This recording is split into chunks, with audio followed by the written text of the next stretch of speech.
Welcome top news today.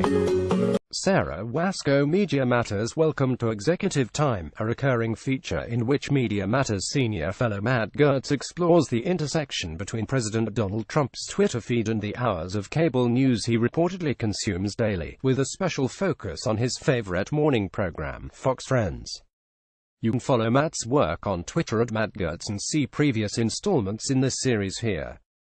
It's almost a year into Donald Trump's presidency, and to celebrate, Axios reporter Jonathan Swan gave us a gift that perfectly sums up this administration: the news that White House staff refer to the lengthy blocks on the president's private schedule when he is quite literally left to his own devices as executive time. Those blocks almost always means TV and Twitter time alone in the residence, per Swan's sources, and the president has been demanding them more frequently as he heads into his second year in office. The president's twin obsessions of Twitter and television are deeply entwined.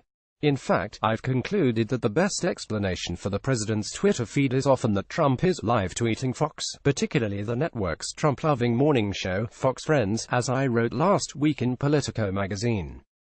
I've been chronicling that pattern on Twitter for months, starting my mornings by carefully tracking the president's truculent tweets back to the Fox programming he is echoing. This presidential live tweeting has occurred even more frequently in recent days.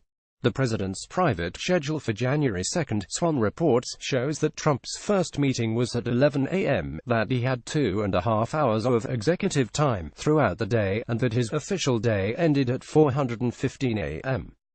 Here's what else the president did that day. As cogently described by Toronto Star's Daniel Dale, Trump appears to often use the early morning executive time to watch Fox Friends, where co-hosts Steve Doocy, Ainsley Earhart, and Brian Kilmeade provide the president with soothing bromides about his successes, helpful explanations for his failures, vicious attacks on his political and media foes, and seething culture war jeremiads that stir up his base.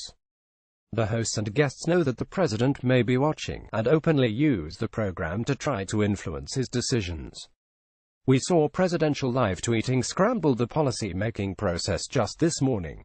Fox Friends was covering a House vote scheduled for today to renew a portion of the Foreign Intelligence Surveillance Act, a move supported by the White House. During the segment, Fox senior judicial analyst Andrew Napolitano commented, "I don't understand why Donald Trump is in favor of this." His woes began with unlawful foreign surveillance and unconstitutional domestic surveillance of him before he was the President of the United States. He then turned to the camera and said, "Mr. President, this is not the way to go."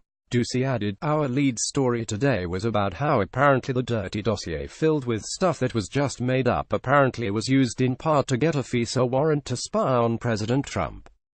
Roughly 45 minutes later, the president, who had been live tweeting the program all morning, tweeted that FISA was the act that may have been used, with the help of the discredited and phony dossier, to so badly surveil and abuse the Trump campaign by the previous administration and others. With a few words on the president's favorite show, a Fox analyst created chaos, with a House Republican source telling NBC that the tweet is an issue, and the president being forced to send another tweet trying to walk back his first one.